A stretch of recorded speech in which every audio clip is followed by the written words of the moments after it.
მოგესალმებით. ეს ტელეკომპანია პულსია, მე კასანიკიძე გახლავართ და ჩვენ ვაგრძელებთ გადაცემათა ციკლს მედიტია. ჩვენი საახალწლო ეთერი, რა თქმა უნდა, ისევ მნიშვნელოვან თემებს შეეხება, როგორც ყოველთვის, მაგრამ საახალწლო ერთერით. დღეს ტრადიციულად ჩვენ ვეცდებით ვისაუბროთ ხელოვნებისა და მედიცინის კავშირზე. და სწორედ ამიტომ ჩვენ დღეს მოვიწვიეთ სტუმრად ქალბატონი ირინე კაცარავა, ოტორინოლარინგოლოგი, ფონიატრი, ევროპის ფონიატრიის ასოციაციის წევრი, მედიცინის დოქტორი და ასევე მოვიწვიეთ სტუმრად ბატონი დათო გველესიანი, მუსიკოსი, მომღერალი, სახელმწიფო აკადემიური ანსამბლ რუსთავის წევრი. ძალიან დიდი მადლობა მოგზაურობისთვის, გულით გილოცავთ ახალ წელს და ბედნიერ წარმატებულ 7 წელიწადს გისურვებთ. დიდი მადლობა მოწვევისთვის. სიხარულით მოვედით აქ, იმიტომ რომ ვიცით როგორი პროფესიონალი გზანდებით თქვენ. მადლობა. თქვენ არ ხართ ამ გადაცემის წამყვანი, მხოლოდ თქვენ საოცარი ექიმი გზანდებით. ძალიან დიდი რეგალიებით ჩვენ გქონია საუბარი მედიცინაზე, სხვადასხვა სფეროზე და მინდა გითხრათ, რომ თქვენი ერუდიციით და თქვენი რაღაცა სიღრმისეული ხედვებით ძალიან მოხიბლული ვარ და დიდი მადლობა. სიამოვნებით მოვედი თქვენთან. დიდი მადლობა და რახან ჩვენ ასე წამოვიწყეთ ეს გადაცემა, მოდით ჩვენ ვისაუბროთ სწორედ სიღრმისეულ ხედვაზე მედიცინის, იმიტომ რომ მედიცინა თავისი არსით არის ხელოვნება და ძალიან ბევრი ხელოვანისთვის ძალიან მნიშვნელოვანია ფიზიკური, ემოციური, სულიერი, მენტალური და სოციალური კეთილდღეობა, რაც განიმარტება ფაქტობრივად როგორც ჯანმრთელობა. მე მაინც ჯერ კოლეგას მივმართავდი, ქალბატონ ირინეს და ვთხოვდი, რომ აი ამ საახალწლო ეთერში ჩვენ ვისაუბროთ ისეთ მნიშვნელოვან თემაზე, როგორიც არის ოტორინოლარინგოლოგია ზოგადად, მერე უკვე რა თქმა უნდა ფონიატრია და იმ ძალიან სასიამოვნო შეიძლება არჩევებზე, რომელმაც მაყურებელს შეიძლება მისცეს შემდგომში საშუალება, რომ უფრო მეტად მიხედოს თავის ხმას და მეტყველებას. დიახ, მოგესალმებით, ძალიან დიდი მადლობა მოწვევისთვის, მოხარული ვარ, ასევე გილოცავთ ახალ წელს. ბედნიერების მომტანი იყოს იგი ჩვენთვის. რაც შეეხება ფონიატრიას, ეს არის უახლესი დარგი, როგორც მსოფლიოში, ასევე საქართველოში. ეს არის ოტორინოლარინგოლოგიის ქვესპეციალიზაცია, ვიწრო სპეციალიზაცია, მაგრამ ძალიან მასშტაბური და ბევრის მომცველია, იმიტომ რომ ძალიან ბევრი მომიჯნავე სპეციალიზაცია არსებობს. ერთ-ერთი ეს არის ვოკალის თერაპია, ვოკოლოგია და როდესაც ჩვენ ფონიატრები ვსწავლობთ ფონიატრიას, აუცილებლად გავდივართ ვოკოლოგიას და გამორიცხულია იმ დაავადებების მკურნალობა, რაც არის ხმასთან დაკავშირებული, რომ პარალელურად, ერთობლივად და კომპლექსურად ძალიან მნიშვნელოვანია ხმის პროფესიონალის ჩარევა და ჩართვა. და მე და ბატონ დავით გვაქვს ძალიან დიდი გამოცდილება მრავალწლიანი ერთობლივი მუშაობისა ამ სფეროში და რა ვიცი ძალიან კარგი შედეგებიც გვაქვს ამ კუთხით. კი, გვაქვს შედეგები. ძალიან სასიამოვნო, დავით, როგორ გაიხსენებდით, აი როგორ დაიწყო ეს ყველაფერი თქვენი ჩართვა, იმიტომ რომ ჩვენ გვყავს ექიმები, რომლებიც ამავე დროს არიან ხელოვანები. მომღერლები, მოცეკვავეები, მხატვრები, მწერლები, მაგრამ იშვიათად ყავს ხელოვანი, რომელიც ამავე დროს გარკვეულწილად არის მკურნალი და ჩართულია მკურნალობაში. როგორ შეხვდით თქვენ ერთმანეთს და როგორ ჩვენ დიდი ხანია ერთმანეთს ვიცნობთ, მეგობრობთ. მისი პაციენტიც ვიყავი წლების განმავლობაში, იმიტომ რომ მე მთელი ცხოვრება ფაქტიურად მღერი და ძალიან ბევრჯერ დამჭირვებია ირინეს დახმარება და მისი პროფესიონალიზმი ჩემ თავზე მაქვს გამოცდილი, ესე ვთქვათ.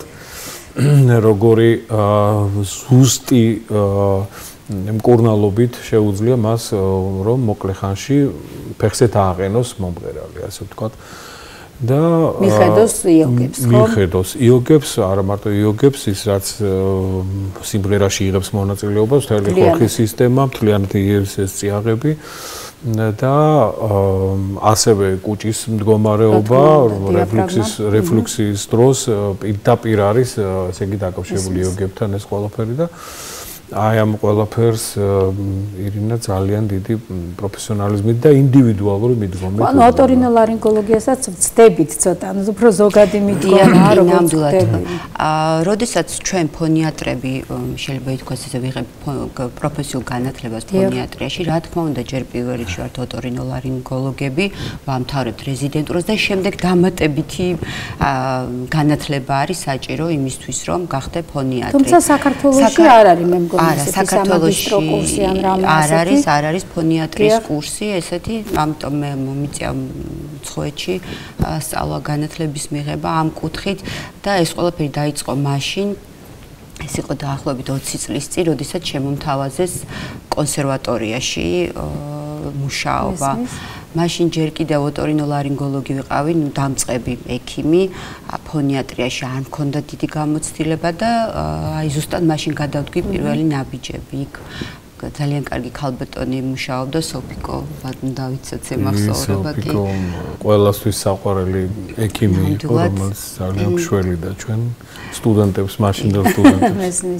ეს ყოველთვის ძალიან საინტერესო, იმიტომ რომ ბევრმა არც იცის, რომ კონსერვატორიას ყავს თავისი დავუშვათ სამედიცინო კადრი, სწორედ იმიტომ რომ სტუდენტებს დაეხმაროს და ალბათ ესეც ერთგვარი დადასტურებაა კიდევ, რომ მედიცინის და ხელოვნების დარგებს უწევთ მაინც. რა თქმა უნდა, მით უმეტეს ესეთი სფეროა, როდესაც აუცილებლად კომპლექსურად უნდა მოხდეს. და მუდმივად ფორმაში უნდა იყოს, თან ანუ პრევენციულიც და არის და სამკურნალო. იმიტომ რომ აქ არ არის მხოლოდ და მხოლოდ მედიკამენტოზური მკურნალობა, წამყვანი, აქ პირველ რიგში რაც მნიშვნელოვანია, ეს არის დიაგნოსტიკა და სწორი დიაგნოსტიკა. სამწუხაროდ, ნუ ადრე ქალბატონ სოფიკოს მაშინ არ იყო იმის საშუალება, რომ აპარატურულად მომხდარიყო ხმოვანიოგების დათვალიერება, ჩვეულებრივი ხორხის სარკით თვალიერდებოდა, მაგრამ მერე საბედნიეროდ, ნუ ჩემთვის ეს იყო აღმოჩენა, როდესაც გერმანიაში წავედი პირველად და იქ ვისწავლე, ვიდეოსტრობოსკოპიული კვლევა იყო ასეთი, რომელიც ხმოვანიოგებს აფიქსირებდა ვიბრაციის დროს, დეტალურად ათვალიერებდა ხმოვანი იოგების ანატომიურ სტრუქტურას და ასევე ხდებოდა ხმის ჩაწერა, ანუ ხმის აკუსტიკური ანალიზი. რის მეშვეობითაც გარდა იმისა, რომ ფასდებოდა ხორხი და ხორხის მდგომარეობა ანატომიური, ასევე ხმის აკუსტიკური მაჩვენებლები. და ზუსტად მაშინ ვთქვი, რომ საქართველოს აუცილებლად სჭირდებოდა მსგავსი აპარატურა და განყოფილება ფონიატრიული და ზუსტად მაშინ გადაიდგა პირველი ნაბიჯები და დაარსდა საქართველოში ევროპული გერმანული სტანდარტის ზუსტად ის განყოფილება რაც იქ არის და ჩვენ ახლა საკმაოდ ეს წარმატებულად ვაწარმოებთ ხორხის დიაგნოსტიკას, როგორც ვიდეოლარინგოსტრობოსკოპიულ კვლევას, ასევე აკუსტიკურ მაჩვენებლებს, ასევე ყავს ბატონი დავითი, რომელიც პირდაპირ კავშირშია ნამდვილად ამ სფეროსთან და ერთობლივად ესე ვახდენთ. ეს ძალიან საინტერესო და დარწმუნებული ვარ, რომ აი მართლა იმ ვიწრო წრის გარდა, ვინც თქვენი პაციენტები შეიძლება ბევრმა არც იცოდეს და ძალიან მიხარია, რომ ჩვენ დღეს მოვახერხეთ ამ თემაზე საუბარი და ამით ვხსნით წლევანდელ ციკლს გადაცემების, იმიტომ რომ ჩვენ ვართ მედიდია და გვიყვარს ახალი იდეები და განხორციელებული იდეები. ბატონო დავით, ახლა თქვენ მოგვიყევით თქვენი წვლილის შესახებ, ანუ როგორია თქვენი როლი დიაგნოსტიკის და მკურნალობის აი ნაწილში, რომელზედაც საუბრობთ? მე მქონდა პატივი, რომ კარგა ხანს აი ირინას განყოფილებაში მქონდა კაბინეტი, სადაც ეწერა ხმის თერაპევტი და მთელი ბავშვობის ოცნება, ასევე ექიმი მინდოდა გამოსულიყავი და თეთრი ხალათი მეცვა და ექიმს მეძახდნენ, ასე რომ ძალიან ეს ოცნება ავისურვე. ნუ ეხლა ირინა მიგზავნის ხოლმე, ასე ვთქვათ, პაციენტებს, რომლებსაც სჭირდებათ დახმარება, ჩემი როლი რაში მდგომარეობს? იცით რა არის? აი ძალიან ხშირად ხდება იმ სრუკუნთების განვითარება და არასწორი სიმღერის გამო ხდება დაზიანება თვითონ იოგების და როდესაც ეს სრუკუნთები ვითარდება არასწორი სიმღერის შემდეგ და არასწორი კუნთები, ხორხის კუნთები ვითარდება, ამ შემთხვევაში ნელა ხდება უკან სვლა სახმო იოგების ტონუსის და ასე შემდეგ და ასე შემდეგ, ხო? და ჩემი ვალი არის, რომ დავაბრუნო სწორ მდგომარეობაში ეს ყველაფერი. აქ არის სუნთქვითი ვარჯიშები, აქ არის ის ვოკალური სავარჯიშოები, რომლებიც ამ სწორი კუნთების განვითარებას უწყობს ხელს, ამას დრო ჭირდება, რადგან ეს ძველი ებრძვის ახალს და აი ამ რაღაცა სკრუპულოზური, აი სწორი მუშაობის შედეგად ხდება შედეგის მიღება. ანუ სწორი ნოტი უნდა აიღოს და სწორად უნდა იმღეროს, აი ამაზეა თუ ეს ნოტი ეს არის უკვე მუსიკალური მხარე. არა, ის რო არ ჩამოყალიბდეს, აი ეს კუნთოვანი, აცრუ კუნთები რო არ ჩამოყალიბდეს. არა, მუსიკალური მხარე არის ნოტის აღება და აქ არის თვითონ დიაფრაგმაზე დაყრდნობილი ესე ვთქვათ ხორხი, ხო? კი ბატონო. და ამ შემთხვევაში ხდება განთავისუფლება ხმის, რომელიც მერე სწორ მიმართულებას ღებულობს და კი, ეს მკურნალობის შედეგად, მაგრამ აი საინტერესოა როგორ ყალიბდება ის ცრუ კუნთი, მაგას ვამბობ, ანუ არასწორი ნოტების, არასწორი სიმღერის გამო. არასწორი სიმღერის, როდესაც ესე იგი დიაფრაგმაზე არ არის დამჯდარი ხმა. გასაგებია. როგორც ვიცით, ახლა ფილტვებს კუნთები არ აქვს, ჩვენს ვთქვათ დიაფრაგმით, ხო? და ამიტომ სიმღერა ეს არის უტრირებული სუნთქვა. კი ბატონო, და უფრო მეტი, აი თითქმის მე ესე ვამბობ ხოლმე, სიმღერა არის მოწესრიგებული ყვირილი. როდესაც ჩვენ ვყვირით, ხო, აი უფრო ყველაფრის ჩართვა ხდება, ხო, ამ დროს. და აი ეს ჩართვა უნდა მოხდეს ნებისმიერ, აი თუნდაც ძალიან ჩუმად სიმღერის დროსაც კი. და ასეთ მდგომარეობაში ყელზე არის ნაკლებად დატვირთვა. გადადის მთლიანად დიაფრაგმაზე დატვირთვა. აი ბუნებას გვასწავლის ამას, წარმოიდგინეთ, ეხლა ძაღლი რო ყევს, ხმა არ ეხლიჩება ფაქტიურად, მაგრამ აი მთელი დიაფრაგმა მოქმედებს მაგ დროს, ხო? აი ბუნება აი როდესაც ზმუის რაუშად ძროხა და ასე შემდეგ და ასე შემდეგ, ხო? ყველა დიაფრაგმას იყენებს აბსოლუტურად. ჩვენ უბრალოდ ეს გვავიწყდება ადამიანებს და რაღაცა მოშვებული გვაქვს აქ ყველაფერი და ვაწობით ამ ყელს. აბსოლუტურად გეთანხმებით, იმიტომ რომ მეც როგორც ფიზიოპულმონოლოგი ძალიან ხშირად აქცევ ხოლმე ყურადღებას იმას, რომ არასწორად სუნთქავენ ჩვენი პაციენტები. მეც დავამატებდი, თუ შეიძლება ზუსტად ასე არასწორი სუნთქვის შედეგად გამოწვეული ძალიან ბევრი დაავადება შეიძლება იყოს და მომართავს უამრავი პაციენტი ასეთი, მაგალითად, როგორც შეშუპება და ანთებითი პროცესი, ქრონიკული, ასევე წანაზარდიან კვანძი, პოლიპი, ამას თუ დაემატა როგორც ბატონმა დავითმა ახსენა გაზოესტროფაგური რეფლუქსი, ეს უფრო მეტად ამწვავებს მდგომარეობას და ხშირ შემთხვევაში ამ მდგომარეობას თუ გახაზლივდა მიუყავართ ხოლმე ქირურგიულ ჩარევამდე.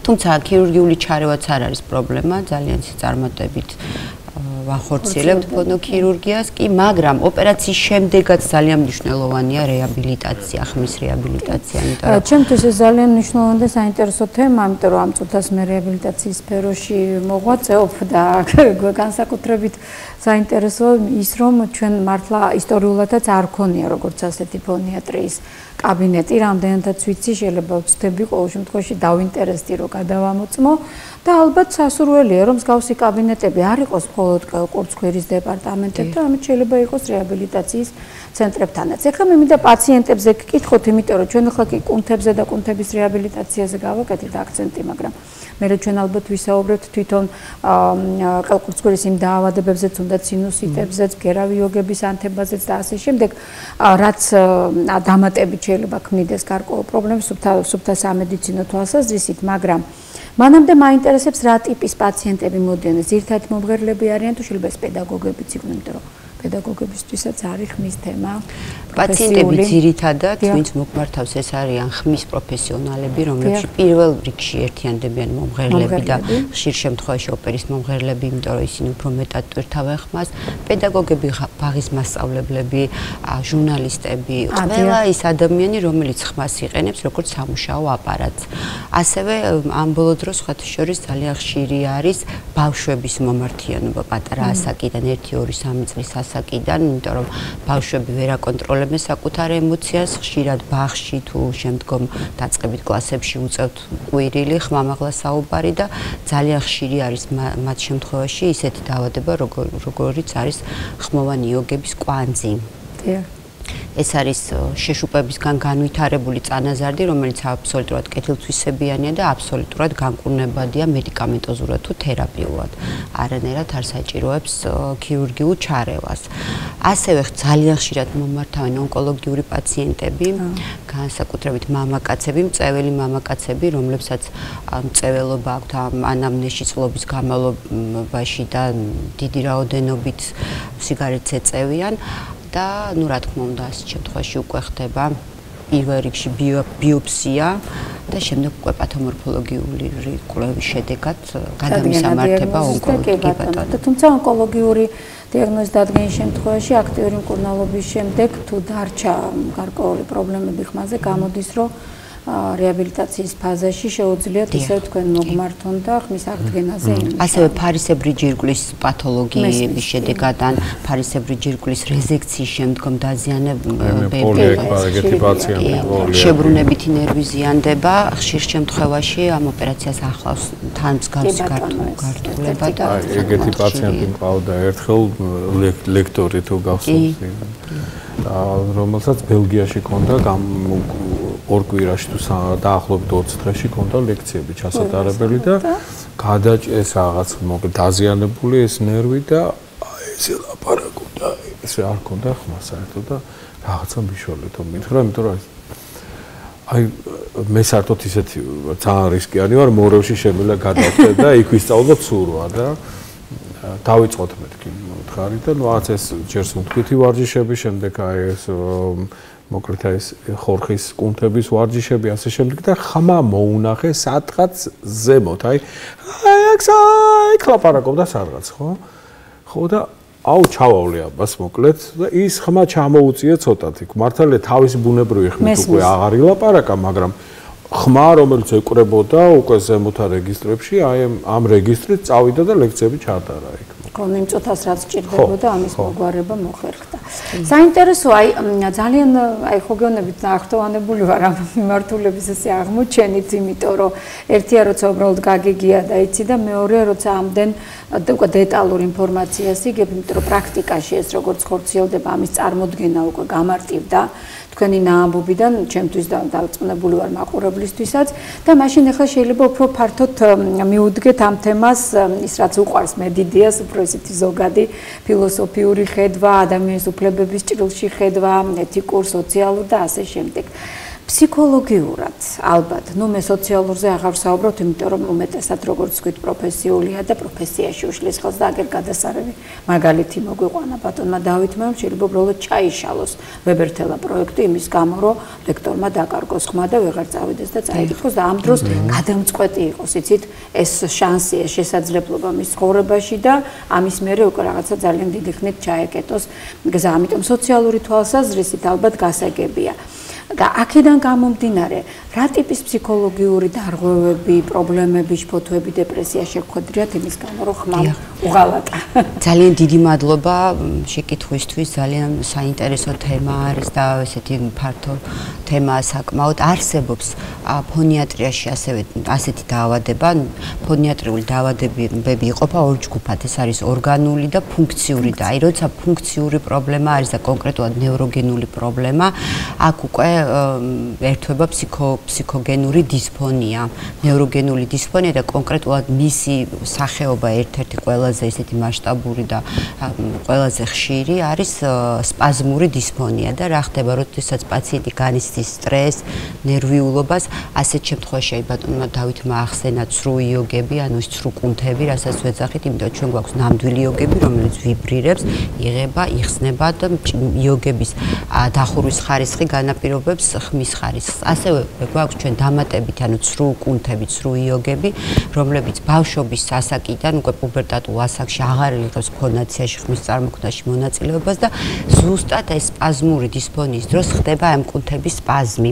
შედეგად პაციენტს ხმა არ აქვს. ასეთ შემთხვევაში არანაირი მედიკამენტოზური მკურნალობა, ნუ რა თქმა უნდა, ნევროლოგის ჩართულობაც ხშირ შემთხვევაში უწევრი კი რეკომენდაციას, მაგრამ ნევროლოგი ძირითადად მაინც მედიკამენტოზურ მკურნალობას არ ურჩევს და ურჩევს ხოლმე ფსიქოთერაპიას და ერთ-ერთი მნიშვნელოვანი და წამყვანი და საკმაოდ შედეგიანი ეს არის ხმის თერაპია და თუ ვთქვათ ხმის თერაპიამ არ იმუშავა, მერე კეთდება უკვე ბოტოქსის ინექციები ზუსტად იმ კუნთებში, რომლის სპაზმიც ხდება, რათა მოვადუნოთ ეს კუნთები, მაგრამ ასეთ შემთხვევაში მკურნალობა არის საკმაოდ ხანგრძლივი, უბრალოდ ძალიან დიდი მნიშვნელობა აქვს პაციენტის ინფორმირებულობას, წინასწარ უხსნით ხოლმე შეიძლება თვეები გაგრძელდეს ეს ყველაფერი და ის უნდა იყოს ამისთვის მზად, იმიტომ რომ საკმაოდ დიდი გზა აქვს პაციენტს გასავლელი და ძალიან დიდი მნიშვნელობა აქვს ასევე ფსიქოთერაპევტის ჩართულობას.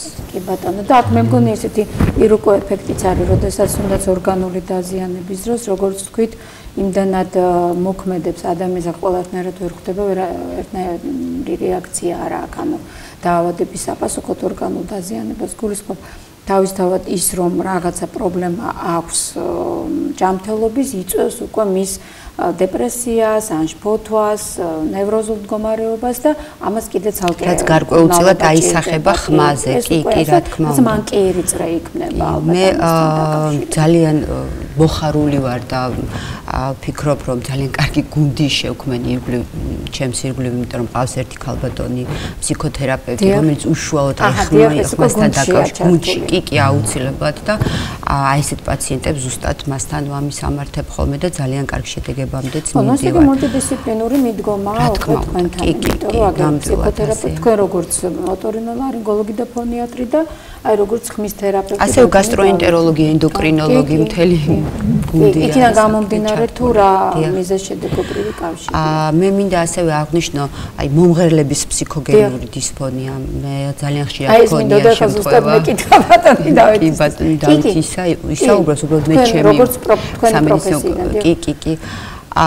მქონია ძალიან ბევრჯერ შემთხვევა, როდესაც პაციენტს მომღერალს კონკრეტულად სახელს და გვარს რა თქმა უნდა არ დავასახელებ, კონცერტი აქვს, დარბაზი გაივსო და ის მირეკავს, რომ ხმა არ მაქვს, ნახევარში საათში კონცერტი, სპექტაკლი მეწყება, ну რა თქმა უნდა მე გავარდი, მივედი იქ და დავეხმარე, არსებობს ესეთი ზუსტად ის ფსიქოგენური დისფონია, როდესაც არანაირი პათოლოგია არ არის ხმოვანი ნიოგების, უბრალოდ ეს ფსიქოლოგიურად დაკარგა მაშინ იმ პაციენტმა ხმა. ასეთ შემთხვევაში გამახსენდა საკმაოდ ისეთი პრაქტიკა, რომელიც მივიღე ერთ-ერთ ცნობილ ფონიატრთან, მან აი ესე აიღო C ვიტამინი და პაციენტს ჩააწვეთა იოგებზე და მას უთხრა რომ ეს წამალია, რომელიც დაგიბრუნებს ხმასო და ეს ფსიქოლოგიურად პლაცებო ეფექტი გამოდა. ზუსტად ეს პრაქტიკა გამოვიყენე მაშინ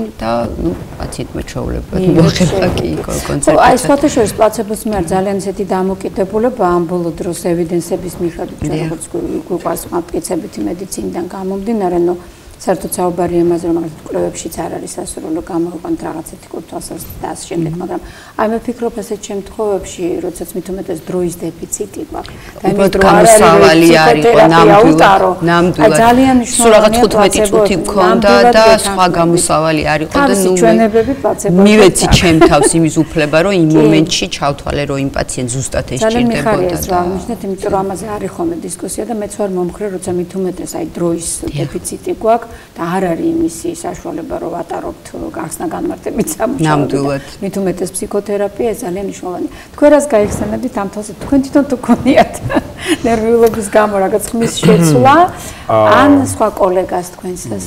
იცით რა არის? საერთოდ ხდება ხოლმე ესეთი რაღაცა განსაკუთრებით მე ჩემ თავზე ვარ და 3 სოლო კონცერტი მაქვს ჩატარებული. კონსერვატორიის დიდ დარბაზში 2 სოლო კონცერტი და 1 მარჯანიშვილის თეატრში. სოლო კონცერტის წინ აუცილებლად მეწყება ხმაზე პრობლემა.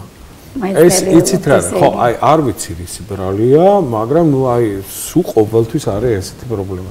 ეს იცით აი თვით დისციპლინით, რომ იცი უკვე რა არის, როგორ არის, რაღაც შინაგანი ირთვება, შინაგან რაც არ უნდა გარეგნულად არ გეტყობოდეს, მაინც ღელა, იმიტომ რომ იცით აი ზედმეტი პასუხისგებლობაც მოქმედებს ამაზე, გადაჭიმვა, გადაძაბვა და ეს როცა იცი და რაღაცა შინაგანად აწყნარებს შენ თავს, რომ მაინც ყველაფერი კარგად იქნება, უნდა გახვიდე და იმღე რომ მორჩა მეტი არაფერი, აი გამოსავალი არ არის, ხო? ესეთი მდგომარეობაც არის. მახსენდება ფილმი არის ლუჩიანო პავაროტიზე. მას მოუვიდა ზუსტად ეს შემთხვევა ნიუ-იორკში მეტროპოლიტენ ოპერაში ასე თქვა სიმღერის წინ და გამოიძახეს ფონიატრი. ფონიატრმა შეხედა ყველაფერი და მიხვდა უკვე რა აუ ეხლა უნდა ძალიან ისეთი მწარე ნებსი გავაკეთოთ სხვა გზა არ არისო რა ხო და ამ პავაროტის ნებსის ეშილია და რომ უნდა გაუკეთოს ნებსი და დაიწყოს უცებ ხო ნუ ანუ სხვა გამგზიანებაზე მოხდა გადართვა და ეს ჩვენთვის გასაგებია კი ბატონო ეგეთი მომენტებიც არის ნუ რა თქმა უნდა ინდივიდუალური მიდგომა საჭირო და უნდა იგრძნო რა დროს რა ხერხი გამოიყენო და ამ შემთხვევაში ირამ ზუსტად ის ხერხი გამოიყენა იმ მომღერალთან ძალიან სასიამოვნოა ასეთი ისტორიების გახსენება იმიტომ რომ კიდევ ერთხელ მიუთითებს იმაზე რომ ზოგჯერ ძალიან მარტივია გამოსავალი და ამაზე არ შეიძლება რა თქმა უნდა კონცენტრირება იმიტომ რომ მომავალშიც ეს გამოცდილება არ უნდა ჩაინერგოს ჩვენს ქვეცნობიერში და მე რა თქმა უნდა უარყოფითმა გამოცდილებამ შემდგომში კიდევ რაღაც პრობლემა არ უნდა შექმნას. მე მაინტერესებს თქვენი საკუთარი კოლეგები, როცა მოდიან თქვენთან, მათ იციან, რომ თქვენ ხართ მუსიკოსი, მომღერალი, ან ერთად ხართ ერთ ანსამბლში, როგორ გიყურებენ, როგორც ექიმს. ხო, იცით ახლა სხვათა შორის არა მარტო ჩემი ანსამბლის წევრები, არამედ სხვა ხალხური ანსამბლების ხო, ნუ ვინც იცის თქვენ წევრები დადიან ჩემთან უკვე და ძალიან კმაყოფილები არიან შედეგებით. შემდეგ იმ ანსამბლის სხვა წევრებიც აპირებენ მოსვლას უკვე და მოკლედ ყველას უნდა ანუ არ გიქვამენ როგორც მკურნალს ხო? ყველას უნდა უკვე ხმის გამართვა და რომ ნახულობენ რომ ის რასაც შესაძლებლობა ქონდათ დაუშვათ ორჯერ და სამჯერ ეზრდებათ ეს შესაძლებლობები უკვე და ამ სწორი სიმღერის შედეგად და ხედავენ რომ ბევრად უფრო თავისუფლად ღერიან, უფრო მეტი შესაძლებლობა აქვთ გააკეთონ ის ასე დაფუძნებული ნდობა, რა თქმა უნდა. ანუ ეს ნდობა მე აი ესე ვრცელდება და რა თქმა უნდა ნამდვილი უნდა საინტერესო ფენომენია, იმიტომ რომ აი ჩვენ ხშირად ვამბობთ საქართველოს ფენომენია, მით უმეტეს გირეკავენ ამ ექიმთან და მივიდე კაიარას მირჩევ და ეს ხო ჩვენი ყოველდღიური ცხოვრებაა უკვე და ეს ნდობის ფაქტორი სხვა შორის არის ეს პრობლემა, ამას ცალკე ალბათ სამშობლო ცალკე გადაცემაც უნდა მიუძღვნოთ ალბათ ამას. მაგრამ აი ძალიან საინტერესო რამ აღნიშნეთ თქვენ, ესე იგი ადამიანი მარტო იმის მიხედვით კი არ ნდობა ის არის ექიმი თუ არ არის ექიმი, არამედ რა გამოცდილება აქვს და რა შედეგია მიღებული და როდესაც შედეგზე არის ორიენტირებული, არ აქვს მშობა თქვენ რომელი დიპლომი გაქვთ დაუშვათ სამედიცინო თუ ფონიატრის ასისტენტის დაუშვათ თუ ფონიატრის და ხმის სპეციალისტის მთავარია რომ შედეგი იდება და ეს იმდენად მიღებული პრაქტიკაა მთელ მსოფლიოში თითქმის მედიკამენტოზურად თუ მართლა არ არის ორგანული პათოლოგია ან ბაქტერიული ვირუსული ანთება თითქმის ყველა პაციენტის გადამისამართება ხდება ხმის თერაპიაზე, ხმის თერაპევტთან. ამიტომ გამიკეთეთ ახლა წეგარაც თქვით რომ მე ვისაუბროთ ამაზეც თქო. ანუ მე როგორც მივხვდი თქვენი საუბრიდან თავიდანვე სწორედ ეს ტანდემი ძალიან კარგად იკრიბება და დგება და იკრიბება მულტიდისციპლინური გუნდი, როცა გვაქვს ფუნქციური, მაგრამ როდესაც არის ორგანული ან დაკავშირებული რაიმე ანთებით მწვავე სიტუაციასთან. აი აქ უკვე ბუნებრივია რომ სამედიცინო როლი უფრო დიდია. ამ შემთხვევაში ალბათ კომბინირებულ მეთოდებს იყენებთ, ცალკე გამომწვევ მიზეზს და ცალკე მერე უკვე. აი ეს პროცესი როგორ იმართება თქვენთან თუ პაციენტი დროშია შეზღუდული? როგორც მოგახსენეთ, პირველ რიგში ხდება დიაგნოსტირება დეტალური და შემდეგ დიაგნოზიდან გამომდინარე მედიკამენტოზური მკურნალობა არის თუ ქირურგიული ჩარევა, ну რა თქმა უნდა, კი, რა თქმა უნდა, ბუნებრივია. მე ქირურგიც გახლავართ, ასევე ფონოქირურგი. და ისეთ განსხვავებული მეთოდი მაქვს ამ კუთხითაც, იმიტომ რომ არის სპეციალური მიდგომები, რაც ძალიან მნიშვნელოვანია ქირურგიული ჩარევის დროს, ანუ აქ არის მაქსიმალურად დამზოგველი არაინვაზიური მეთოდი, როდესაც ვთქვათ არის წანაზარდი ხმოვანი ოგზე, უნდა მოხდეს მისი ამოკვეთა ისე რომ არ დაზიანდეს იოგის სტრუქტურა, იმისთვის რომ შემდგომ ვიბრაცია და ფონაცია აღდგეს. ძალიან ხშირად მომართავენ სხვათა შორის ესეთი პაციენტები, რომლებსაც ოპერაციის შემდგომ აქვთ დაზიანება, სახმო აპარატის ხმოვანი ოგების და ვითარდება იქ ნაწიბუროვანი ქსოვილი და შემდგომ უკვე რა თქმა უნდა ამის რეაბილიტირება არის საკმაოდ რთული, შეიძლება დავჭირდეს ხმოვანი ოგში ისეთი ნივთიერების შეყვანა, როგორიც არის ფილერი, იმისთვის რომ ამოივსოს ქსოვილი, რომ მიოგები დაიხუროს და შემდეგ აუცილებლად მივდივართ ისევ და ისევ რეაბილიტაციამდე. ამიტომ ქირურგიას რაც შეეხება, განსაკუთრებით მომღერლებში საკმაოდ სენსიტიური თემაა და მოყვებიან მაინც ამაზე, ხო? კი, რა თქმა უნდა, იმიტომ რომ ამას მთელ სოფლიოში აკეთებს ფონოქირურგი, ანუ ფონიატრი ქირურგი და არა ოტორინოლარინგოლოგი, იმიტომ რომ სტრესული იყოს მომღერლისთვის, რომ უთხრა რომ მე უნდა ჩარევა გავაკეთო, ეხლა ქირურგიული ან მედიკამენტოზური ესეთი სერიოზული მკურნალობა უნდა ჩავთ, ამიტომ მაინც გარკვეული შიში არსებობს, რომ აი მე ამის შემდეგ არ მოხდეს რაიმე ნაჭიერი. იცით, აქ ალბათ მნიშვნელოვანია კომუნიკაცია პაციენტთან. ნდობა არის, ნდობის ფაქტორია, უნდა აუხსნა. მე ვფიქრობ, რომ დეტალურად უნდა აუხსნა პაციენტს, რასაც ყოველთვის ვცდილობ რომ მოვახდინო, უნდა ანახო მისი პრობლემა და მონიტორზე ყოველთვის გამოდის ხოლმე ეს პათოლოგია, ანუ რასაც რისი დიაგნოსტიკაც ხდება, ეს მონიტორზე იწერება, ვიზუალიზაცია ხდება და ამ ყველაფრიდან გამომდინარე, რა თქმა უნდა, პაციენტი რა შესანიშნავ მოდელზე საუბრობთ ახლა თქვენ, იმიტომ რომ მედიცინაში ზოგადად ინფორმირებული თანხმობის და ზოგადად პაციენტის განსწავლის თემა არის დღესდღეობით პრობლემური თემა. ბევრი ექიმს დროც არ აქვს, რომ სათანადო კომუნიკაცია აწარმოოს, ეგრეთ წოდებული ჯანმრთელობითი განმანათლებლები ან პაციენტის განმანათლებლები ეს პოზიციაც ნაკლებად გვაქვს. სამწუხაროდ ასისტენტების და რეზიდენტების ჩართვაც ამას ჯერჯერობით ვერ შეიქმნა კულტურის ნაწილი და ეს არის ძალიან კარგი მოდელი, იმიტომ რომ მე მიყვარს საერთოდ პრობლემის ვიზუალიზაცია, ფილტრებს უხატავდი და ვხაზავდი, რომ გამეგებინებინა პაციენტისთვის და შინაგან მედიცინაში როცა ვიყავი ყოველთვის ესე ვაკეთებდი და ვაკეთებ ეხლაც, მაგრამ საინტერესო იცით რა არის, რომ როდესაც ეს ხმას ეხება და მართლა არის დაკავშირებული შენს პროფესიასთან, შენს შემოსავალთან, შენს რეპუტაციასთან, შენს თუნდაც თვით რეალიზებასთან, აქ ხო ბევრი სხვა დეტალიც ემატება და ეს არის მისი ინსტრუმენტია, რაზეც არის მისი მთელი ცხოვრება დამოკიდებული და მე უბრალოდ უფლება არ მაქვს, რომ მას არ აუხსნა დეტალურად. მეც მიყვარს ხოლმე სხვათა შორის დახატვა. გამოდის, რომ შეიძლება ამ მოდელის გადატანა პრინციპში ნებისმიერ დაავადების დროს და ხელოვნური ინტელექტის ეპოქაში ჩვენ კარგი იდეა მოგვაწოდეთ, მე ვფიქრობ, რომ ახლა მედიდეაში ჩვენ კარგი რამ მოვიფიქრეთ, შეიძლება ვიმუშაოთ ხელოვნური ინტელექტის ინჟინერებთან იმაზე, რომ აი ყველაზე ხშირი პრევალენტური დაავადებები დავიწყოთ და გავაკეთებინოთ ამის სწორედ ვიზუალიზაცია, ისე როგორც თქვენ ამას აკეთებთ, თუნდაც ერთხელ ნახოთ თქვენთან როგორ არის ეს და ნებისმიერ სხვა პრობლემაზე, როდესაც უჩვენებთ, ჯერთი დროსო გავ ძალიან ბევრგან ვიცი, რომ პირველად ჯანდაცვის ექიმებს გამოყოფილი აქვს წუთები, რამდენი წუთი უნდა დაუთმოთ პაციენტის მიღებას და იცით, ჩემ შემთხვევაში ასე არ გამოდის, იმიტომ რომ როგორც გითხარით, ეს არის მედიცინა და ხელოვნება ერთად, აზავი ნაჯვარი. მე სხვა დაავადებების შემთხვევაში ვიზუალიზაცია უფრო შეამოკლოს ახსნის განმარტების დრო. კი, მაგალითად ონკოლოგიური დაავადების დროს ან ნებისმიერ შინაგან ქირურგიის წინ, კი ბატონო, რა თქმა უნდა. დავით, თქვენთან მინდა გადმოვიდე ახლა კითხვით, იმიტომ რომ ძალიან საინტერესო თემაზე დავიწყეთ საუბარი ამ ექიმ-პაციენტის ურთიერთობის თვალსაზრისით და მინდა რომ გარკვეულწილად უკვე არტ თერაპიაზეც გადავიტანოთ აქცენტები. ანუ ერთგვარად ესე ორ ნაწილად რო გავყოთ ჩვენი გადაცემა, პირველ ნაწილში ზოგადად ვისაუბრეთ ფონიატრიაზე და იმ ტექნიკებზე, რომელსაც თქვენ იყენებთ და პაციენტებზე, მაგრამ ფაქტია, რომ თვითონ სიმღერა როგორც ასეთი, ანუ მუსიკით თერაპია, ეს კიდევ ცალკე ასე ვთქვათ მიმართულებაა. აი როგორ კავშირებს ხედავთ ამასთან დაკავშირებით თქვენს უშუალოდ საქმიანობაში და რამდენად შეიძლება გამოვიყენოთ მუსიკათერაპია და ზოგადად ხელოვნებით თერაპია არა მარტო თქვენს პაციენტებთან, არამედ ზოგადად ჩემთვის ძალიან საყვარელი თემა არის ეს, იმიტომ რომ დიდი ხანი ამ თემაზე ვმუშაობ.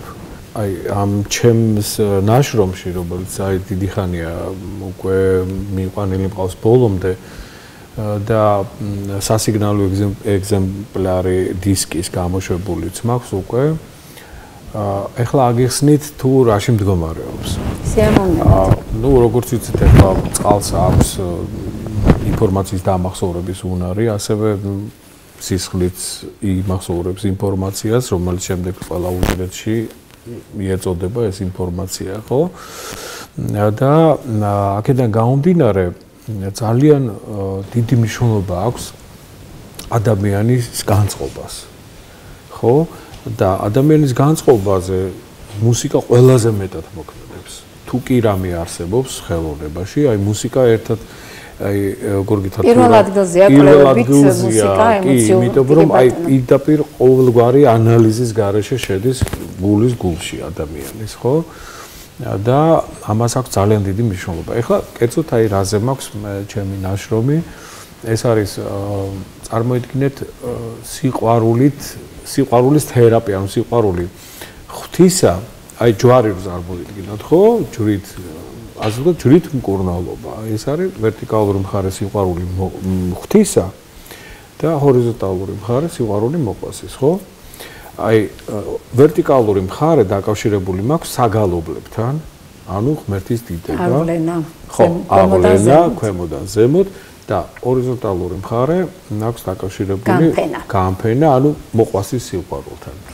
და წარმოიდგინეთ ეს საგალობლები და საერო სიმღერები, სადაც აი სულ სიყვარულით გაჟანთილი ეს ყველაფერი, ხო? და ჩემი ბოლო სოლო კონცერტი 2018 წელს კონსერვატორიის დიდარბაში ორკესტრთან, ორღანთან, გუნდებთან ერთად ყველაფერი ეს ჩატარებული მაქვს. ზუსტად ამ პრინციპით, ხო, ზუსტად ერთმანეთს ენაცვლებოდა, ოღონდ იტალიური რეპერტუარი მთლიანად. აქ იყო ლა მუსიკა საკრა, ანუ ღვთაებრივი წმინდა მუსიკა და მუსიკა პოპულარე, ანუ სახალხო და საერო, ხო, აი ესე მქონდა დაყოფილი, დანაწილებული ყველაფერი ორღანთან ერთად ვასრულებდი, ესე ვთქვათ, ავე მარიებს და ასე შემდეგ და ასე, რომელიც არის საეკლესიო. და შემდეგ პოპულარული სიმღერები, ეს იტალიური, ნეაპოლური სიმღერები და ასე შემდეგ და ასე შემდეგ. ასევე ეს ყველაფერი მაქვს ქართულ ფოლკლორში გადმოტანილი. ჩვენი საშუალებას იძლევა ამისი. რუსთავის ჩანაწერები მაქვს გამოყენებული, ჩემი ნამღერი ეს არის საგალობლები, რუსთავის შესრულებით მოგეხსენებათ რადონის ჩანაწერები გვაქვს ფონოტეკაში და ჩემი ნამღერი აი ეს სოლო სიმღერები, ასე ვთქვათ, ხო? ოღონდ უკვე ფოლკლორში.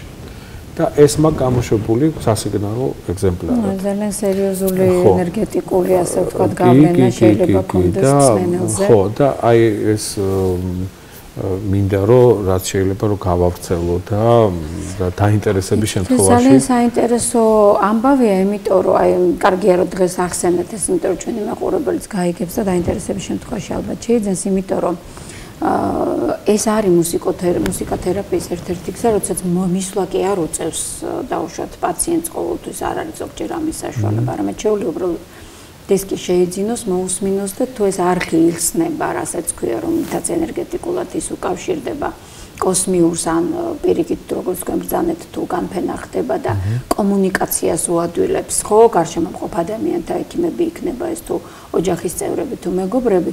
ბუნებრივია, რაც უფრო მეტად გაიხსნება ეს არხები და რაც უფრო მეტი საშუალება ექნება პაციენტს, რომ მიიღოს დადებითი ენერგია, ეს ჩვენ მხოლოდ ექიმებს გვეხმარება პაციენტი წამოყვეს კურნალობაზე და უკეთეს შედეგები დაიდოს და მე ვფიქრობ, რომ ამ შემთხვევაში არტ თერაპიის ალბათ რაღაც ახალი ფორმებიც უნდა ვეძებოთ, როდესაც დისტანციურად შეგვიძლია ეს განვახორციელოთ, ანუ უბრალოდ ნავიგაციაში დავეხმაროთ, რას მოусმინოს.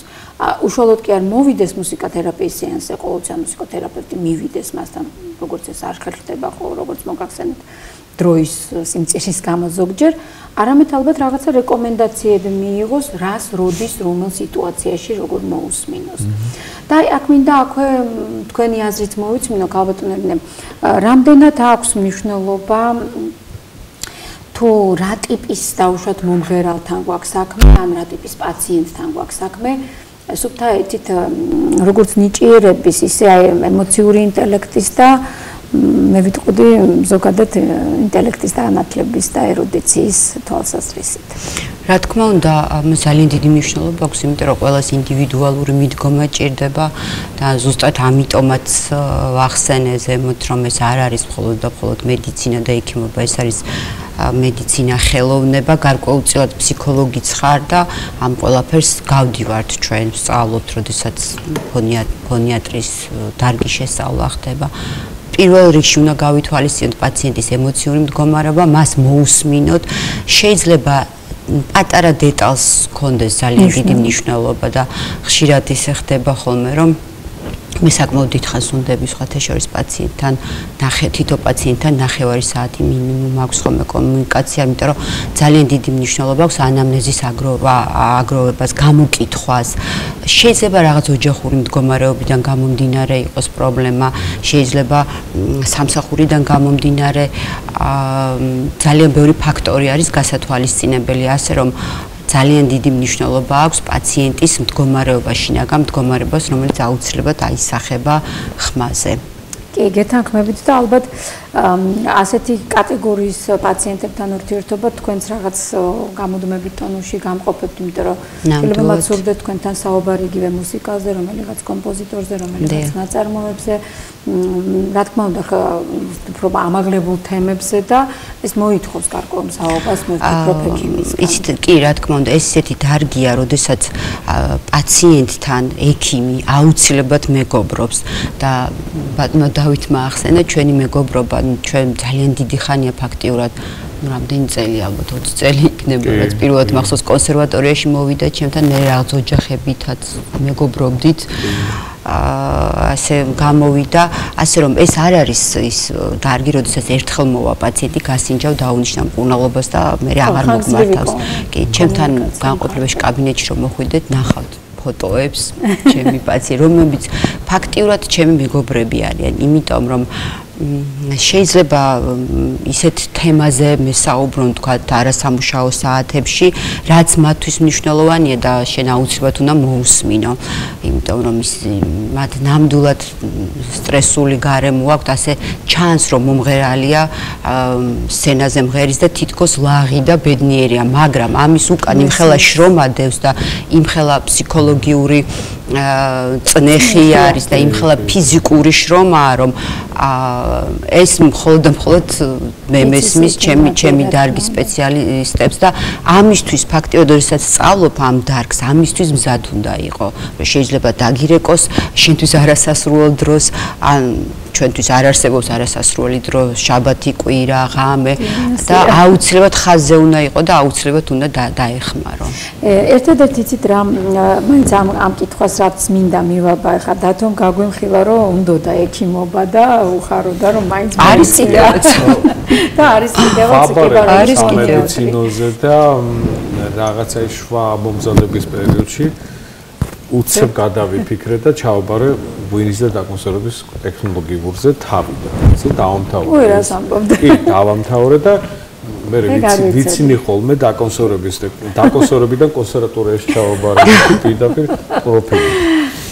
ხო და აი ეს იმის დამთავრებისთანავე ჩავაბარე უკვე კონსერვატორიაში და შემდეგ უკვე იტალიაში ეს 2 წელი ოზიმოს აკადემია და მოკლედ აი ესე ჩემ გამოცდილებას ყველანაირად ვცდილობ, რომ აი იცით როგორ ინტუიცია მქონდა ჩართული, როცა პაციენტთან იქნება თუ ჩემს მოწაფეებთან მაქვს კომუნიკაცია, მერთვება რაღაცა შინაგანი ინტუიცია, აი სენსორებზე ვარ თითქოს და აი წინასწარ არც არ მაქვს განსაზღვრული და ამას გავაკეთებ, ამას გავაკეთებ. აი ცოცხალი პროცესი მიდის გესმით, ხო? აი და იმ ჩემი გამოცდილებიდან გამომაქვს ის რაც საჭიროა. აი ეს მინდა და მეკითხა, ანუ გარკვეულწილად ეს გამოცდილება გაქვთ მასწავლი, ბუნებრივია და თქვენ თავზეც გამოცდილება, მაგრამ მასწავლი და ფონიატრიის საფუძვლებიც მასწავლი გაქვთ. თუმცა იგივე კურსი გავლილი თქვენ ვერ გექნებათ ალბათ. არა, მაგრამ აი დეტალები რაც გავაკეთებთ თქვენ გაატარეთ ალბათ რაღაცა. კი, რა თქმა უნდა, რა თქმა უნდა. აქ მინდა იცით ეს კითხვა დავსვა, იმიტომ რომ როგორც ხვდები ეს ძალიან მნიშვნელოვანი და საჭირო მიმართულება და ალბათ კადრიც დეფიციტურია. შეიძლება მარტო თქვენ მუშაობთ, არ ვიცი დღეს ამ თემაზე, მაგრამ რამდენად შეიძლება რომ რაღაცა ან სამაგისტრო გაკეთდეს, ან რაღაც სასწავლო კურსი გაკეთდეს, ახლა ჩვენ როგორც ექიმებმა რო ვისაუბროთ, თუნდაც პოსტდიპლომური განათლების ჭრილში, ამას რეზიდენტურა მე რომ მკითხოთ არ ჭირდება, რა თქმა უნდა, მაგრამ შეიძლება სამაგისტრო ერთწლიანი საჭირო იყოს, ან რამოდენიმე თვიანი სტაჟირების კურსი. ხო არ ფიქრობთ ასეთი რაღაცის გაკეთებას? ნამდვილად ფიქრობ, კი, ნამდვილად ფიქრობ, ერთადერთი რაც ვიცი და ამასთან გქონდა შეხვედრა ილიას უნივერსიტეტს აქვს ოღონდ ამზადებენ ლოგოპედებს ხმის თერაპიის ხმის კუთხით ხო, მაგრამ ისინი არ არიან მომღერლები. ამ სფეროს აუცილებლად ჭირდება. კი ბატონო, ეს ცოტა სხვა არის. კი ბატონო, ხო, ასე რომ რატომაც არა პირიქით. ხომ არ ღირს რო გააკეთოთ თქვენ ესეთი სასწავლო კურსი. დიდი სიამოვნებით მე თანახმავარ, ასე რომ ნებს უნდა იყოს ერთი ექიმებისთვის და ერთი სწორედ ალბათ მუსიკოსებისთვის, მომღერლებისთვის. აი აქ რა მინდა იცით კითხოთ, ბატონმა დავითმა თქვა რომ მე ეს ექიმობა მიყვარდაო და აი მე კონსერვატორიაში მოვხვდიო საბოლოო ჯამში და ასე შემდეგ. თქვენ თუ გქონდათ თავიდანვე მუსიკასთან რაიმე ესეთი მჭიდრო შეხედვა? რაღაც ელემენტარული გიყართ ახლა. ძალიან მიყვარს, ძალიან. კი. იცით რა, ბავშვობიდან ძალიან მიყვარდა ზოგადად ოპერა, რა თქმა უნდა. მე თვითონაც მე მღერით ხო ხა ვერ გავბედავ, დათოს ვეხვეწები. დათოს ვეხვეწები მამით სადინ ეთქდა ჩემთვის არასდროს არ ცალია. ხო. მაგრამ მისი შვილები არიან უნიჭიერესი მოგონებია. მაგრამ კარგი მსმენელი ვარ, იმდენად რომ ჩემი პაციენტები ყოველთვის დათო რა თქმა უნდა მეპატიჟებიან კონცერტზე, ვუსმენ, მე აზრს მეკითხებიან, რა ვიცი, მოხარული ვარ, ჩემს აზრს მნიშვნელობა აქვს და ვცდილობ მაქსიმალურად შევაფასო.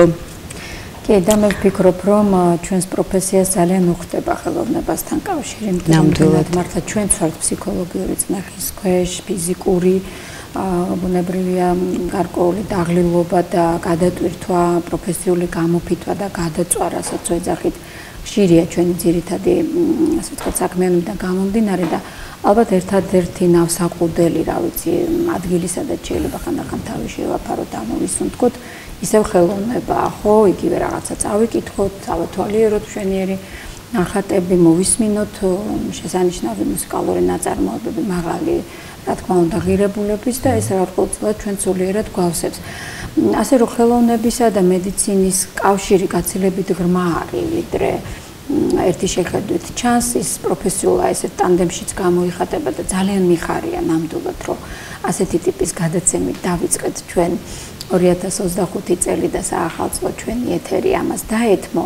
ძალიან ბევრი რამის თქმა შეიძლება კიდევ, რა თქმა უნდა, მაგრამ აი აქ მინდა შევაჯამო უბრალოდ ეს ნაწილი, ვიდრე თქვენს საინტერესო კურიოზულ შემთხვევებს გაიხსენებთ და გადაცემის დასასრულს და მიმართავთ ჩვენს მაყურებელს. მანამდე მინდა უბრალოდ შევაჯამო ჩვენი საუბარი უცოტა აკადემიურ დონეზე, ალბათ ესე რომ სამომავლოდ მე ვფიქრობ, რომ მედარტი ეს არის ის მიმართულება, რომელსაც შეიძლება გარკვეული სილაბუსიც მაქვს მე პირადად შექმნილი და დარწმუნებული ვარ, ალბათ არიან კიდევ თანამოაზრეები, რომ ხელოვნება ვასწავლოთ უფრო ღრმად და საფუძვლიანად ექიმებს, როგორც ემოციური ინტელექტის, ემპათიის განვითარებისთვის, ისე გარკვეული, რა თქმა უნდა, ცოდნისა და ასეთი ტიპის პაციენტებთან ურთიერთობის გამარტივებისად შემდგომში და მე როგორც ხვდები, გარკვეული ტიპის ხელოვნების იქნება ის სხვა შორის მხატვარი ხო თავისთავად ანატომია და მოქანდაკე უნდა იცოდეს, მაგრამ იგივე მსახიობებს და მუსიკოსებსაც ალბათ რაღაც ანატომიის, ფიზიოლოგიის და მედიცინის რაღაც საფუძვლები უნდა ვასწავლოთ, იმიტომ რომ ეს ყველაფერი მათ ჭირდებათ შემდგომში, რომ სწორად ფლობდნენ თავის სხეულს, თავის ხმას, თავის მოქმედებებს და ვფიქრობ, ეს კიდევ მომავლის საქმეა. ასე რომ ჩვენ ორი მნიშვნელოვანი ხაზი გამოვყვა. ერთი რო ფონიატრიის ალბათ კურსები სასწავლო პოსტდიპლომური და მეორე ალბათ მედარტის სილაბუსის, ასე ვთქვათ, პრომოცია უნდა მოვახდინოთ სამეცნიერო უნივერსიტეტებში და ალბათ ხელოვნების, ასე ვთქვათ, ინსტიტუტებსა და უნივერსიტეტებშიც მოვიფიქროთ, როგორ შეიძლება ადამიანის ანატომიისა და ფიზიოლოგიის და გარკვეული ფუნქციური თავისებურებების მარტივი ფორმით მიწოდება საწყის ეტაპზე. და ვიდრე დავასრულებთ, რას გაიხსენებდით ესეთ ყველაზე კურიოზულს გაწდა მხიარულ ნოტაზე და კურიოზულს ბატონ დავითი მოყვება და ანეკდოტი. რას ეტყობდით ჩვენს მაყურებელს? მე აი სულ რაღაც 2 წუთში მოგიყვებით. სიამოვნებით. ვარ სადღაც 21 წლის, ახალი მისული ვარ ანსამბლ რუსთავში. პირველი თაობა მაშინ სულ ყველანი იყვნენ ჰამლეტ გონაშვილის გარდა, 1 წლის გარდაცვლილი იყო. და პირველი მოგზაურობა გვაქვს გერმანიის ფედერაციულ რესპუბლიკაში, მაშინ გაყოფილი იყო გერმანია და ბონი არის ამ ფედერაციული რესპუბლიკის, ასე იგი დედაქალაქი, სადაც საბჭოთა კავშირის სალჩოში გვაქვს ანსამბლი რუსთავს, კაპიტანი ნანი იყო ბრეგვაძე წამოსული და გვაქვს კონცერტი. იმ დილას აბდექი, მაგრამ წინა დღეს რეზო თაბუკაშვილი მეპატიჟებოდა წავიდეთ რომელიღაც ქალაქშიო, იქ რაღაც გადაღება ხდებოდა მისი ნაძორცის კვალდაკვალ მისი ფილმის და აი ჩემ თვალწინ არის ეს ფილმი გადაღებული კი. ხო და ნუ მე ვთხარი ბატონო ვერ მოასწრებ ჩამოსვლას, უღალ კონცერტი მაქვს. ხო და მეორე დღეს აბდექი და ყელი ტკივა. აუ, მეთქი ეხლა რა გავაკეთო და თან მინდა ეხლა რაღაცა კარგად ვიმღერო. კაპიტანი ნანისთან ერთად თბილისოს მეორე ხმას ვეუბნები იქ მოკლედ და რაღაცა და ეხლა 21 წლის ბიჭისთვის სამხელა ეს არის. ხო ეს ყველაფერი რუსთავთან მღერი ხარ და კაპიტანი ნანი ბრეგვაძესთან ერთად მღერი, ხო? ხო და ნუ ეხლა თან ფიქრობ ეხლა სალჩოში რო შევალ ექიმს ვიპოვე.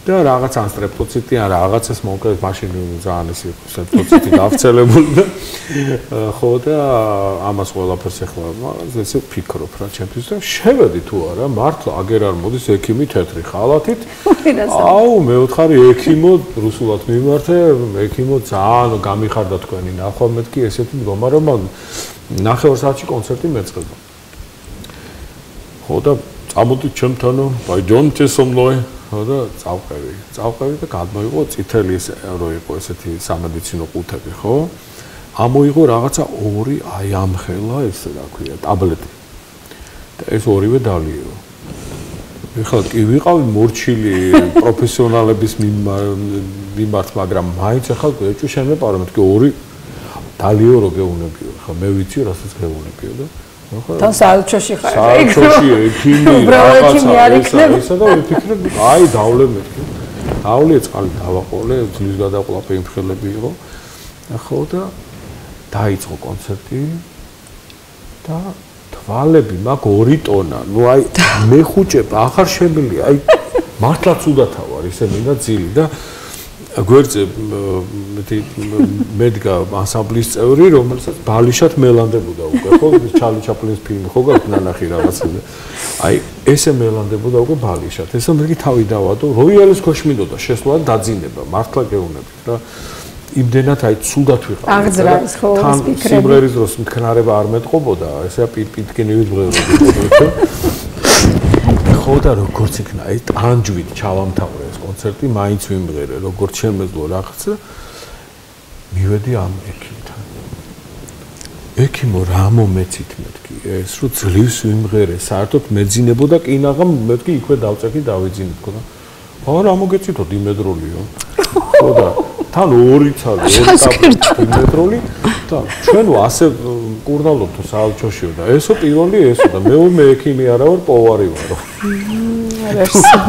თურმე პოვარი ყოფილა თეთრი ხალათი და მე ექიმი მეგონა მანაც შეიფერა და გიმკურნალა ძალიან მაგრად ხო აი ესე რო პირველივე გამოცდილება ისეთი გქონდათ რომ ამის მერე მხოლოდ პროფესიონალებს ენდობთ აუცილებლად კაბატონელინე თქვენ რაც გაიხსენებდით თქვენი ცნობილი პაციენტი ყავთ რომ შეიძლება რამე საინტერესო კურიოზი არ ვიცი ესე ხო კი აქვს მაგრამ მაინც არ უნდა ხოლმე და ყველა მიხდება მიზია კი ხერხულია უბრალოდ ვერ ვისაუბრებ კომპეტენცია მართოთ ჩვენს მაყურებელს მიულოცოთ ახალი წელი და რას ურჩევდით და უსურვებდით თქვენი პროფესიებიდან გამომდინარე კაბატონელინე თქვენგან დავიწყოთ მე მგონი და მე ბატონი დავითი ვულოცა ყველას ახალ წელს ბედნიერი ყოფილიყოს, ყველასთვის მშვიდობა ყოფილიყოს და მე ვუსურვებ რომ მათი ხმა უნდა მშღერდეს და რა ვიცი. როგორ მოუხდით ხმას ხომ არ მისცემთ პატარა რჩევებს. როგორ შეიძლება რომ ხმა ჯანსაღი ცხოვრების წესი აუცილებლად პირველ რიგში რაც მნიშვნელოვანია, კვება, სწორი კვება, ჯანსაღი ცხოვრების წესი და სპორტი. დიდი მადლობა. ანუ ზოგადი ჯანსაღი ცხოვრების წესი, ზოგადი ელემენტები არამოწიო არადალია. არამოწიო არადალია და სპორტი. ბევრი სპორტი. ცხელდება ხმის მართვაზეც. ბატონო დავით, თქვენ რას უსურვებდით და მე მაყურებელს მიულოცო ახალი წელი ყოფილიყოს ბედნიერებით სავსე, მშვიდობა ყოფილიყოს ჩვენს ქვეყანაში და სამართლიანობის შეგრძნება პირველ რიგში. და წინსვლა მინდა ყველას თავის პროფესიაში, ყველას დიდი პატრიოტიზმი დღეს არის ჩვენ საკუთარ პროფესიას ძალიან მაგრად მივხედოთ სულ ყველამ და ერთმანეთს დაუდგეთ გვერდში ჩვენი პროფესიებით. აბსოლუტურად გეთანხმებით და ვინაიდან ჩვენ ასეთი მუსიკოსი და მომღერალი გვყავს სტუდიაში სტუმრად, თან ახალ წელს ისე ვერ გაგიშვებთ, რომ ჩვენს მაყურებელს არ დაუტოვოთ თქვენი სიმღერა, ასე რომ მე მიულოცავ ასევე ჩემს მაყურებელს ახალ წელს ბედნიერებას, მშვიდობას პირველ რიგში და წარმატებას უსურვებ მათ და ჩემს სამშობლოს და გიტოვებთ საჩუქრად ბატონი დავითის შესრულებულ სიმღერას. გემშვიდობებით, საუკეთესო სოფლებით.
საცა გათენდება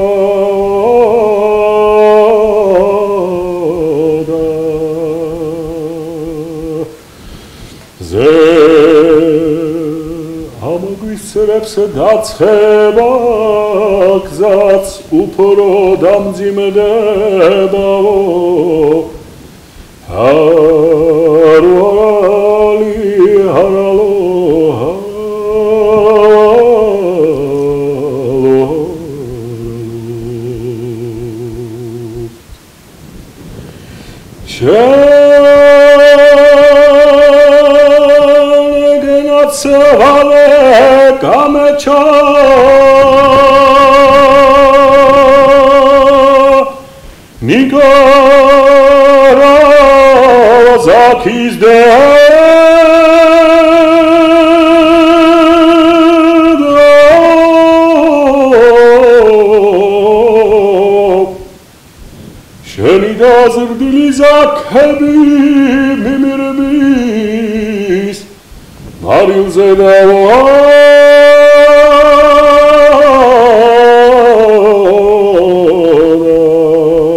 დიდი მადლობა, აი ამ სიმღერას მუსიკათერაპიაში იყენებთ.